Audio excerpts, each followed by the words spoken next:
ለአስርት ዓመታት ቀጠናውን ሲያዙ የነበሩ ኃይሎች አሁን ላይ ዝናቸውን እንደ ተረት እየደበዘዘ በምትካቸው ደግሞ ያልታሰቡ አዳዲስ የንግድና የጦርነት ማዕከላት ሀያላት ብቅ ብቅ እያሉ ነው። ዓለማችን ዛሬ የምትገኝበት ሁኔታ ልክ እንደ አንድ ግዙፍ የሴዝ መጫወቻ ቦርድ ነው ይሏታል። አንዱ ጋር የሚንቀሳቀስ አንድ ጠጠር በሌላኛው የዓለም ጫፍ ላይ ያለውን የኃይል ሚዛን በድንገት ሊለወጠው ይችላል። አስቡት እስኪ አሁን ባለውን ወቅታዊ ሁኔታ እናንሳውና በኢራንና በኢራቅ በረሃዎች ውስጥ የሚተኮስ አንድ የድሮን ወይም በቴህራንና በቴልአቪቭ መካከል የሚቀጣጠል ቀጥተኛ ፍልሚያ እንዴት ሆኖ ነው ኢትዮጵያ ድረስ፣ ቀይ ባህር ድረስ፣ በርበራ ድረስ የሚመጣው? በዛ በኩል በሚያልፈው የንግድ መርከብ ላይ ተጽዕኖ የሚያሳድረውስ እንዴት ነው ብላችሁ አስቡት። ዛሬ የምንኖረው እያንዳንዱ ክስተት ከሌላው ጋር በተሳሰረበት አደገኛ የጂኦ ፖለቲካ ሁኔታ ላይ ነው። በዛሬው የልዩ ጥንቅር መሰናዶአችን ከዚህ ጋር በተያያዘም አራት ዋና ዋና ጉዳዮች እናነሳለን። ቀዳሚው አጀንዳችን የበርበራ ወደብ ጉዳይ ነው። በርበራ እንዴት የአፍሪካ ቀንድ አዲሱ የኢኮኖሚ መተንፈሻ ብቻ ሳይሆን የዓለም ኃይሎች ስትራቴጂካዊ መፋለሚያ ሜዳ ሊሆን ቻለ የሚለው ነጥብ እናነሳለን። በሌላ በኩል ለዘመናት የናይልና የቀይ ባህር ቁንጮ ነበረች የምትባለው ግብፅ አሁን የመሪነት ካባዋ እየተገፈፈ መጥቷል። የኢኮኖሚ ቀውሷ ለጎረቤቶቿ ምን አይነት የኃይል ክፍተት ስጋትን ፈጥሯል የሚለው እናያለን። በሶስተኛነት ደረጃ ደግሞ የመካከለኛው ምስራቁ ጦርነት አምርተን በኢራቅ ምድር በ15 ቀናት ውስጥ የተፈጸሙ 105 ጥቃቶች ስለመኖራቸው ተሰምቷል። የኢራቅ ኃይሎች ከኢራን ጋር በማበር እነዚህን ጥቃቶች የፈጸሙት ምንን ለማሳካት ነው የሚለውን ነገር እናነሳለን። የቀጠናውን የጸጥታ መዋቅር እንዴት ብትንትኑን እያወጡት እንደሆነም እናነሳለን። በሌላ በኩል ደግሞ በኢራንና በእስራኤል መካከል የተጀመረው ይህ ቀጥተኛ ጦርነት ሌላ መርዶ ይዞ መጥቷል። ይህ መርዶ ምንድን ነው የሚለውንም በስፋት የምንመለከተው ጉዳይ ይሆናል። ዛሬ ልዩ ጥንቅራችን በእነዚህ አራት አበይት ጉዳዮች የሚያጠነጥን ይሆናል። ከቀይ ባህር ማዕከል እስከ ፋርስ ባህረ ሰላጤ ድረስ ያለውን የኃይል ሽግግር፣ የጥንታውያን ኃይሎች መዳከምና የአዳዲሶቹን ተዋናዮች ግስጋሴ መዳከምና የአዲሶቹን ተዋናዮች ግስጋሴም በጥልቀት የምንመረምርበት አዲስ የታሪክ ምዕራፍ ተጀምሯልና በሱ ዙሪያ ነው ቆይታ የምናደርገው። እነዚህ የሩቅ የፖለቲካ ወሬዎች ሆነው ሊሰሙኝ ይችሉ ይሆናል። ነገር ግን የእያንዳንዳችን የዕለት ተዕለት ህይወትና የወደፊት እጣ ፋንታን የሚወስኑ ጥልቅ ክስተቶች ስለሆኑ አብራችሁን በመቆየት እንድትከታተሉ ነው የምንጋብዘው። ከተከታይ አጭር መሸጋገሪያ በኋላ ተመልሰን እንመጣለን። እስከዛ ድረስ ግን እናንተ የገበያ ሚዲያን የዩቲዩብ ገጽ ሰብስክራይብ አድርጉ። ዩቲዩብ ገጻችንን ሰብስክራይብ ካደረጋችሁ በኋላ ቪዲዮን ላይክ፣ በሐሳብ ካላችሁ ደግሞ አስተያየታችሁን ኮመንት መስጫው ላይ እንድታስቀምጡልን እንጋብዛለን። ከመሸጋገሪያው በኋላ ተመልሰን ስንመጣ በዝርዝር ጉዳዮች ነው የሚሆነው። መልካም ቆይታ። ከፍተኛ የሆነ የንግድ እንቅስቃሴ ባለበት በመሃል ፒያሳ ማህሙድ ሙዚቃ ቤት አጠገብ በኢትዮጵያ ብር ያለምንም ወለድ ገዝተው በወር እስከ 150 ሺህ ብር ድረስ የኪራይ ገቢ ማግኘት የሚችሉባቸውን የንግድ ሱቆችን ከ3.6 ሚሊዮን ብር ሙሉ ክፍያና ከ914 ሺህ ብር ቅድመ ክፍያ ጀምሮ በከፍተኛ ጥራትና ፍጥነት 24 ሰዓት ያለማቋረጥ እየተገነባ ባለው አራዳ ግራንድ ሞል ላይ ለሽያጭ አቅርበናል። ሱቆቹ ከ25 እስከ 33 በመቶ የሚደርስ ልዩ ቅናሽ የተደረገባቸው ሲሆን ከ20 እስከ 145 ካሬ ስፋት አማራጮችን አቅርበንሎታል። በመሆኑም ለመጋረጃ ቤት፣ ለወርቅ ቤት፣ ለኤሌክትሮኒክስ፣ ለህንፃ መሳሪያና ለቡቲክ የሚሆኑ ሱቆችንና ለተለያዩ አገልግሎቶች የሚውሉ ሰፋፊ ቢሮዎችን ከቀላልና ምቹ ያከፋፈል ዘዴ ጋር ይዘንላችሁ መጥተናል። ታዲያ እርሶም በዚህ ውስን ሱቆች ብቻ በቀሩት ግዙፍ ግራንድ ሞል ላይ የሱቅ ባለቤት ለመሆን ፈጥነው በመደወል የእድሉ ተጠቃሚ ይሁኑ። ለበለጠ መረጃ በ0909253426 ይደውሉ። ኖር ሸገር ፕሮፐርቲስ። አሁን ባለው ዓለም አቀፋዊ ሁኔታ የበርበራ ወደብ ከቀላል የጭነት ማስተላለፊያነት አልፎ የዓለም አቀፍ ኃይሎች የስትራቴጂክ ፉክክር ማዕከል ሆኗል። ይህ የሆነበት ዋነኛ ምክንያት በቀይ ባህርና በኤደን ባህረ ሰላጤ አካባቢ እየታየ ያለው ከፍተኛ የጸጥታ መታወቅ ዓለም አቀፍ የንግድ መርከቦችና ግዙፍ ኩባንያዎች አስተማማኝና አማራጭ የሆኑ የባህር በሮችን እንዲያፈላልጉ ስላስገድዳቸው ነው። በርበራ ለዚህ ፍላጎት ዋነኛ ምላሽ ሆና ቀርባለች። የቀጠናውን ብቻ ሳይሆን የዓለም የንግድ ፍሰት አቅጣጫም እየቀየረች ነው የምትገኘው። የበርበራ ወደብ ልማት ዝም ብሎ የአንድ አገር የኢኮኖሚ ፕሮጀክት ብቻ ተደርጎ የሚወሰድ አይደለም። ይልቁንም በህንድ ውቅያኖስና በቀይ ባህር መካከል ያለውን የንግድ ትስስር የሚቆጣጠር አዲስ የኃይል ማዕከል መከፈቱን የሚያሳይ ነው። ቀደም ሲል የነበሩት ባህላዊ የንግድ መስመሮች በጦርነትና በውጥረት ምክንያት ስጋት ሲወድቅባቸው በርበራ እንደ አዲስ አስተማማኝ የንግድ መውጫና መግቢያ በር ሆና ብቅ ማለቷ በምስራቅ አፍሪካ ያለውን የኢኮኖሚ የበላይነት ሚዛን ወደ አዲስ አቅጣጫ እንዲያዘነብል አድርጎታል። ይህ ለውጥ በተለይ እንደ ኢትዮጵያ ላሉ ወደብ አልባ ሀገራትና ለሌሎች የአፍሪካ ቀንድ ጎረቤቶች አዲስ የንግድ አማራጭን የሚፈጥር እንደሆነ ይታሰባል። በሌላ በኩል ደግሞ ቀደም ሲል የባህር ላይ ንግዱን በብቸኝነት ይቆጣጠሩ የነበሩ ኃይሎች ትልቅ የፉክክር ስጋት ሆኖባቸዋል። ወደቡ በዘመናዊ ቴክኖሎጂ የተገነባ ስለመሆኑ የሚወጡ መረጃዎች ያሳያሉ። የሎጂስቲክስ አቅሙ ማደጉ ብቻ ሳይሆን ለዓለም አቀፍ ኃይሎች የሚሰጠውን ስትራቴጂካዊ ጠቀሜታም ትልቅ ነው። ይህ ወደብ በስራ ላይ መዋሉ የቀጠናውን የንግድ ትስስር ከማሳደጉም በላይ የአፍሪካ ቀንድ ሀገራት በዓለም አቀፍ መድረክ ያላቸውን ድርድር የማድረግ አቅምም በእጅጉ እንደሚጨምረው ይታመናል። በአጠቃላይ በዚህ የምንረዳው የበርበራ ወደብ መነሳት የጥንታዊውን የንግድ መስመር ታሪክ በመቀየር አዲስና ዘመናዊ የንግድ ጂኦግራፊን ለዓለም እያስተዋወቀ ስለመሆኑ ነው። ሌላኛው የምናነሳው ጉዳያችን ደግሞ ዘሆርን ሪቪው ይዞት የወጣ አንድ ጥልቅ ዘገባን መነሻ በማድረግ ለዘመናት በመካከለኛው ምስራቅ በአፍሪካ ቀንድ የፖለቲካ የበላይነት የነበራት ግብጽ አሁን የመሪነት ዝናዋ ለምን እንደ ተረት ወይም እንደ ሚት መቆጠር እንደጀመረ የሚያተው ዘገባን ይሆናል። ግብጽ በአሁኑ ወቅት በታሪኳ አይታው የማታውቀው ከፍተኛ የኢኮኖሚ ቀውስ ውስጥ መውደቋና የውጭ ዕዳ ጫናው ማየሉ አገሪቱ ቀደም ሲል የነበራትን ወታደራዊና ዲፕሎማሲያዊ ተጽዕኖ እንድታጣ ነው ያደረጋት። ይህ ደግሞ በጎረቤት አገራትና በቀጠናው ጉዳዮች ላይ የነበራትን የመወሰን አቅም በእጅጉ በመሸርሸሩ አዲስ የኃይል ክፍተት እንዲፈጠር ምክንያት ሆኗል። የግብጽ የመሪነት ሚና መዳከሙ በግልጽ የሚታየውም በታላቁ የህዳሴ ግድብ ድርድርና በሱዳን ውስጥ ግጭት ውስጥ በወሰደችው አቋም ነው። ግብጽ ቀደም ሲል የነበራትን የቀጠናው ብቸኛ የበላይ ኃይል የመሆን ስሜት አሁን ካለው ተጨባጭ ሁኔታ ጋር ማጣጣም አልተቻለም። በተለይ እንደ ኢትዮጵያ ያሉ ሀገራት የራሳቸውን የልማት አጀንዳ በራሳቸው አቅም ማሳካት መቻላቸውና እንደ ተባበሩት አረብ ኤምሬት፣ ቱርክ ያሉ እስራኤል የመሳሰሉ አዳዲስ ተዋናዮችም በአፍሪካ ቀንድ ያላቸውን ተጽዕኖ ማደጉ ግብጽን ወደ ዳር እንደገፋት ተገልጿል። በመሆኑም ታዲያ ግብጽ አሁንም በታሪካዊ ዝናዋ ለመመካት ብትሞክርም በተግባር ግን በቀጠናው ያሉ ትላልቅ ውሳኔዎች ያለሷ ተሳትፎ እየተወሰኑ እንደሚገኙ ነው የሚያሳዩት። ግብጽ በመካከለኛው ምስራቅና በአፍሪካ መካከል እንደ ድልድይ የምታገለግልበት ዘመን አብቅቷል። አሁን በሁለቱ ቀጠናዎች መካከል ያለው ግንኙነት አዲስ መልክ እንዲይዝ ተደርጓል። በዚህ ሰዓት ግብጽ በውስጥ የኢኮኖሚ ችግር መጠመዷ በአካባቢው ለሚነሱ ግጭቶች ሰላማዊ መፍትሄ ከመስጠት ይልቅ የራሷን ህልውና ለመታደግ እንድትሮጥ ነው ያስገድዳት። በአጠቃላይ በዚህ ላይ የምንረዳው የግብጽ የመሪነት ካባ እየተገፈፈ መሆኑና በቀጠናው አዲስና ተጨባጭ ኃይል አሰላለፍ እየተፈጠረ ስለመሆኑ ነው። በኢራቅ ወዳለው ጉዳይ ስናመራ ደግሞ በኢራቅ ውስጥ የሚንቀሳቀሱ አማጺ ቡድኖች በአጭር ጊዜ ውስጥ ያሳዩትን እጅግ አስገራሚ ወታደራዊ እንቅስቃሴ አጃይብ አሰኝቷል። ታስኒም የተሰኘው ከፊል መንግስታዊ የሆነው የዜና ምንጭ እንደዘገበው ከሆነ እነዚህ የኢራቅ የተቃውሞ ቡድኖች በ15 ቀናት ውስጥ ብቻ 105 የሚሆኑ ጥቃቶችን መፈጸማቸው አካባቢው ወደ ከፍተኛ የጦርነት ቀጠናነት መቀየሩን የሚያረጋግጥ ነው ብለዋል። ይህ ቁጥር የሚያሳየው ጥቃቶቹ ዝም ብሎ የሚሰነዘሩ ሳይሆኑ በከፍተኛ ስትራቴጂ የታገዙና በምዕራባውያን እንዲሁም በክልላዊ ጠላቶቻቸው ጥቅሞች ላይ ያነጣጠሩ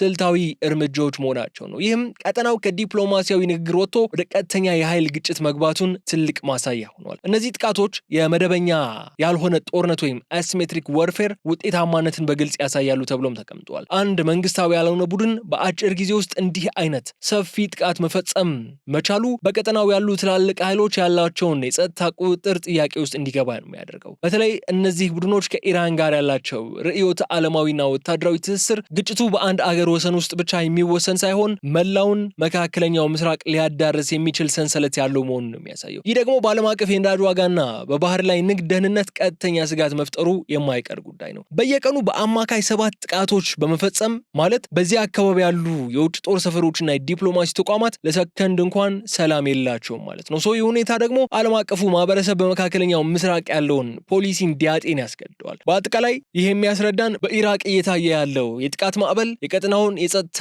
ሁኔታ ሙሉ በሙሉ እያናጋ መሆኑን፣ ይህም ለቀጣዩ ትልቅ ግጭት እንደ መነሳሻ ወይም ቅድመ ዝግጅት ተደርጎ እየታየ መሆኑን ያሳያል። ታስኒም በሌላ ዘገባው ምን ብሎ መጥቷል? ኢራን በእስራኤል ላይ የሰነዘረችውን ከ100 በላይ ስልታዊ ኢላማዎችን የመቱ ጥቃቶች እያነጋገረን ያለው ይህ ክስተት ቀደም ሲል ለብዙ አስርት ዓመታት በሁለቱ ሀገራት መካከል የነበረውን ይህ የሻዶው ዋር ወይም የጥላ ጦርነት ምንለው በተላላኪዎች በኩል የሚደረገው የመዋጋት ልማድ ሙሉ በሙሉ ተሰብሮ አሁን ሁለቱም ፊት ለፊት እየተፋለሙ ነው የሚገኙት። ኢራን ከራሷ ምድር ተነስታ እስራኤልን በቀጥታ ማጥቃት እየፈጸመችባት ትገኛለች። የቀጠናው የጸጥታ ቀይ መስመር ታልፏል። መላው መካከለኛው ምስራቅም ወደማይታወቅ መጠነ ሰፊ ጦርነት የከተተ ታሪካዊ ክስተት ሆኗል። ይህ ጥቃት በቴክኖሎጂ የታገዘና እጅግ የተቀናጀ በመሆኑ ደግሞ በቀጠናው ያለውን ወታደራዊ የበላይነት ኃይል ሚዛኑን ዳግም ጥያቄ ውስጥ ጥሎታል። የዚህ ጥቃት ትልቁ ትርጉም የኢራን የመግታት አቅም ወይም ዲተራንስ ማደጉን ለዓለም ማሳየቷ ነው። ከዚህ ቀደም መሰል ጥቃቶች እንዳይሰነዘሩ ይደረጉ የነበሩ ዲፕሎማሲያዊ ጥረቶችና ማስፈራሪያዎች አሁን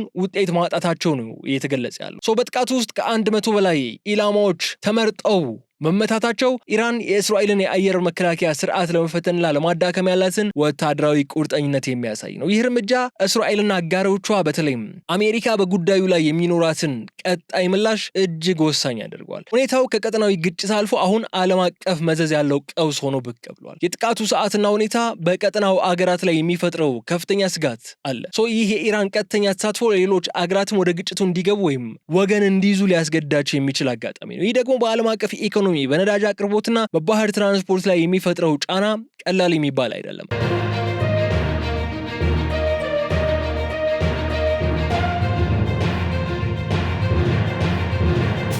በአጠቃላይ የመካከለኛው ምስራቅ ፖለቲካ ከንግግር ወደ ተግባር፣ ከስውር ሴራ ወደ ግልጽ ጦርነት የተሸጋገረበት ይህ አደገኛ ምዕራፍ በይፋ ተቀጣጥሎ ቀጥሏል። በበርበራ ወደብ የሚታየው የኢኮኖሚ ተስፋ፣ በግብጽ የሚታየው የፖለቲካ መዳከም፣ በኢራቅ የሚታየው የታጣቂዎች ግስጋሴና በኢራንና በእስራኤል መካከል ያለው ቀጥተኛ የጦርነት ውድመት እንዴት አንድ ትልቅ የዓለም አቀፍ ለውጥ ሰንሰለት መሆናቸው ግን መገንዘብ ወይም መጠየቅ ግድ ይለናል። እነዚህ አራት ክስተቶች ተነጣጥሎ የሚታዩ አይደሉም። አንዱ የሌላው ውጤት ወይም ምክንያት በመሆን የቀጠናውን የኃይል ሚዛን እየቀየሩት ነው የሚገኙት። በተለይ በመካከለኛው ምስራቅ ያለው የጦርነት ነበልባል በረታ ነው እየሄደ ያለው። ቀይ ባህርና የኤደን ባህረ ሰላጤ ለዓለም የንግድ መስመር እጅግ አደገኛ የሆኑ መምጣታቸው ደግሞ እንደ በርበራ ያሉ ወደቦች አስፈላጊነታቸው ከፍ ያደርገዋል። ይህ ማለት የጦርነት ቀውስ በአንድ በኩል ጥፋት ሲያመጣ፣ በሌላ በኩል ደግሞ አዳዲስ የንግድ መስመሮችና የኃይል ማዕከሎችን እንዲፈጠሩ በር ይከፍታል ማለት ነው። በርበራ ተመራጭ የሆነ አማራጭ ሆኖ መቅረቡ ጥቅሙ ለኢትዮጵያም ነው። ኢትዮጵያ በጅቡቲ በኩል ያለውን የባህር ወይም የንግድ መስመሯ መስተጓጎል የሚያጋጥመው ከሆነ ከወደ በርበራ በኩል የሚኖሩ እንቅስቃሴዎች ላይ መተማመን ትችላለች። እሱን አማራጭ ልትገፋበትና አትራፊ ልትሆንበት ትችላለች የሚለውን የሚያሳየን ነው ማለት ነው። የዚህ ትስስር ማጠንጠኛው የተጽዕኖ ፈጠራ ሽግግር ነው። ግብጽ በኢኮኖሚ ደካማ መሆኗና በመካከለኛው ምስራቅ ግጭት ውስጥ የነበራትን ሚና መጫወት ባለመቻሏ የቀጠናው የዲፕሎማሲ ማዕከል ወደ ፋርስ ባህረ ሰላጤና ወደ አፍሪካ ቀንድ አገራት እንዲዞር አድርጎታል። ኢራን በእስራኤል ላይ የምትሰነዝረው ጥቃትና የኢራቅ አማጽያን እንቅስቃሴም የምዕራባውያንን የትኩረት ኃይል ወደ መካከለኛው ምስራቅ እንዲሸጋገር አድርጎታል። በአፍሪካ ቀንድ በኩል ደግሞ እንደ በርበራ ያሉ ስትራቴጂካዊ ቦታዎችን የዓለምን የንግድ ደህንነት ለመጠበቅና አማራጭ ለመሆን ዝግጁ ሆነው ተገኝቷል። ይህ ደግሞ ቀጠናው በኢኮኖሚና በጸጥታ ረገድ የማይነጣጠል አንድ ትልቅ የጂኦፖለቲካ ካርታ መሆኑን ያረጋግጣል። እነዚህ ክስተቶች በአንድ ላይ ተዳምረው ለዓለም አቀፍ ኃይሎች የሚሰጡት መልእክት ነው ዋናው ትኩረታችን። አሜሪካ፣ ቻይናና የአውሮፓ አገራት አሁን ላይ ውሳኔ የሚያሳልፉት እነዚህን አራት ነጥቦች በአንድ ላይ በማገናዘብ ነው። የኢራን ጥቃት የነዳጅ ዋጋን ሲሰቅለው፣ የበርበራ ወደብ ደግሞ ያንን የዋጋ ንረት ሊያረጋጋ የሚችል የሎጂስቲክስ መፍትሄ በተለይ ለኢትዮጵያ ይዞ ብቅ ይላል። ግብጽ ዝምታዋን ስትመርጥ ደግሞ ሌሎች የአካባቢው ሀገራት ክፍተቱን ለመሙላት ይመርጣሉ። በአጠቃላይ በዚህ የምንረዳው አሁን ያለንበት ዓለም እያንዳንዱ ክስተት ከሌላው ጋር የተቆራኘበትና የአንዱን አገር ውድቀት ሌላው አገር እድል የሚፈጥርበት ውስብስብ የታሪክ ምዕራፍ መሆኑ መረዳት ግድ ይለናል። በአሁኑ ወቅት በመካከለኛው ምስራቅና በአፍሪካ ቀንድ እየታዩ ያሉ ግዙፍ ለውጦች ዓለምን ወደ አዲስና ያልታወቀ ምዕራፍ እያሸጋግሯት መሆኑን መገንዘብ ግድ ይለናል። ኢራን በእስራኤል ላይ የሰነዘረችው ቀጥተኛ ጥቃትና በኢራቅ ያሉ አማጽያን ያሳዩት ወታደራዊ ንቃት ለዘመናት የቆየውን የምዕራባውያን የበላይነትና የጸጥታ መዋቅር ክፉኛ እየተፈታተኑት ነው የሚገኙት። ይህ ወታደራዊ ትርምስም በፈጠረው ክፍተት ውስጥ ደግሞ እንደ በርበራ ያሉ አዳዲስ የንግድ ማዕከላት ብቅ ማለታቸው እንደ ግብጽ ያሉ የቀድሞ ኃያሎች ተጽዕኖአቸው ፍጹም የተዳከመ መሆኑን ያሳያሉ። የዓለም የፖለቲካና የኢኮኖሚ የስበት ማዕከል ከአሮጌው ስርዓት ወደ አዲስ የኃይል አስተላለፍ እየተዛወረ መሆኑን የሚያረጋግጥ ሌላ ነጥብ ነው። ይሄ ወደፊት የምናየው የዓለም ሁኔታ በዲፕሎማሲያዊ ንግግር ብቻ የሚመራ ሳይሆን በተጨባጭ ወታደራዊ አቅምና በስትራቴጂካዊ የንግድ መስመሮች ቁጥጥር የሚወሰንም የሚሆነው። የኢራንና የእስራኤል ግጭት በቀጥታ ወደ ሰፊ ጦርነት የማደግ እድሉ ከፍተኛ መሆኑን ተከትሎም ቀጠናው ለረጅም ጊዜ ውጥረት ቀጠናው ነው እንዲቀጥል እንደሚያደርገው ይጠበቃል። በዚህ መሃል ግን እንደ በርበራ ያሉ ወደቦች በብልሃት የሚጠቀሙና የራሳቸውን የውስጥ ሰላም የሚያስጠብቁ የአፍሪካ ቀንድ ሀገራት ከዚህ ቀውስ ውስጥ አዲስ የኢኮኖሚ የበላይነትን ይዘው የመውጣት እድል አላቸው። ይህ ማለት ግን የዓለም ፖለቲካ አሸናፊና ተሸናፊ የሚለይበት ሳይሆን ለለውጥ ዝግጁ የሆኑና ያልሆኑ የሚለዩበት ወቅት ላይ ያደርሰናል ማለት ነው። ከነዚህ አራት ታላላቅ ክስተቶች ልንረዳት የሚገባው ቁልፍ ጉዳይ ደግሞ ንቃት ሊኖር ይገባል የሚለው ነው። ዛሬ የምናየው የበርበራ ወደብ ትንሣኤ ነገ በመካከለኛው ምስራቅ በሚነሳ ጦርነት ሊስተጓጎል ይችላል። ወይም የኢራቅ አማጽያን ጥቃት የዓለምን የነዳጅ ዋጋ ሰቅሎ የእያንዳንዱን ግለሰብ ኑሮን ሊነካ ይችላል። በመሆኑም ታዲያ እነዚህ ክስተቶች የራቁ የፖለቲካ ወሬዎችና መረጃዎች ቢመስሉም የእያንዳንዶቻችን የዕለት ተዕለት ሕይወትና የወደፊት ዕጣ ፋንታ የሚወስኑ መሆናቸው ልንገነዘብ ይገባል በማለት ፕሮግራሙን እዚህ ላይ እናጠናቅቀዋለን። ልዩ ጥንቅራችንን ስላደመጣችሁልን እጅግ አድርገን እናመሰግናለን። በቀጣይ በሌላ ጉዳይ መልሰን እስክንገናኝ ድረስ የዩቲዩብ ገጻችንን ሰብስክራይብ ማድረግ፣ ቪዲዮውን ላይክ፣ ሐሳብ አስተያየታችሁን ደግሞ ኮሜንት መስጫው ላይ ማስቀመጣችሁን እንዳትዘነጉ።